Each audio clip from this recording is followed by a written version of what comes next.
ఒక యువకుణ్ణి రోడ్డు మీదకి లాగి బట్టలు ఉడదీసి దారుణంగా కొట్టి రక్తం వచ్చేలా చంపడమే కాకుండా అతన్ని చెట్టు కట్టి పెట్రోల్ పోసి తగలబెట్టారు. అదే మూక ఈరోజు ఏం చెప్తుందంటే, ఆడవాళ్ళు ఈ విధంగా మనలాగా వాళ్ళు కూడా ఒకప్పుడు భారతదేశంలో భాగమే. బంగ్లాదేశ్ అంటే అదేదో ప్రదేశం అనుకోవద్దండి. బంగ్లాదేశ్ అంటే మన రవీంద్రనాథ్ ఠాగూర్ పుట్టిన స్థలం బంగాల్, నేతాజీ సుభాష్ చంద్రబోస్ పుట్టిన స్థలం. కానీ ఈరోజు అక్కడ ఆడవాళ్ళ మీద ఏం చెప్తున్నారు, మీరు ఈ విధంగా బుర్కా వేసుకోకుండా వస్తే మిమ్మల్ని చంపేస్తాము అని బెదిరిస్తున్నారు. అంటే వాళ్ళ మతంలో ఏం చెప్తున్నారు, ఆడవాళ్లకు అస్సలు ఎటువంటి స్వేచ్ఛ ఉండకూడదు, వాళ్ళు ఈ విధంగా బట్టలు వేసుకోవాలి, వాళ్ళు బయటకి వెళ్ళకూడదు. కొన్ని దేశాల్లో అయితే మిడిల్ ఈస్ట్లో వాళ్ళకు వాళ్ళ ఆస్తుల మీద హక్కు ఉండదు. వాళ్ళు బయటకు వెళ్ళాలంటే మగవాళ్ళ సహాయంతో వెళ్ళాలి, వాళ్ళ సాక్ష్యం చెల్లదు. వాళ్ళ గ్రంథాల్లో ఆడవాళ్ళను కొట్టచ్చని రాస్తారు. ఇది నేను కంపారిజన్కి చెప్పాను, నేను ఎవరిని కించపరచట్లేదు, బుక్కుల్లో ఉన్నవే చెప్తున్నాను. కానీ కేవలం భారతదేశంలో మాత్రమే మనల్ని ఇక్కడ ఒక స్త్రీని దుర్గామాతతో, సరస్వతితో, లక్ష్మితో పోల్చారు.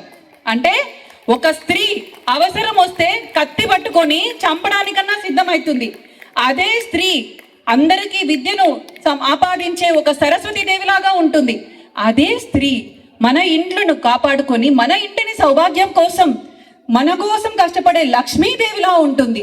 ఈ 3 లక్షణాలు స్త్రీకి ఇచ్చిన ఏకైక మతం హిందూ మతం. అటువంటి మతం పుట్టిన ఈ దేశంలో, ఈ భారతదేశంలో ఒక స్త్రీగా ఉన్నందుకు స్త్రీమూర్తులందరం ఎంత గర్వపడాలి. ఒక్కసారి ఊహించుకోండి మీరు.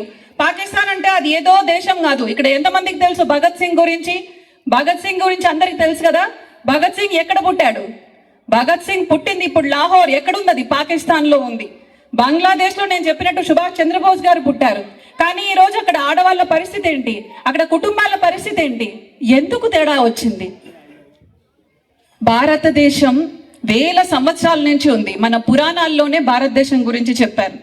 ఏమని చెప్పారు? హిమాలయాలకి దక్షిణం వైపున, హిందూ మహాసముద్రానికి ఉత్తరం వైపున ఉండేదంతా భారతదేశం.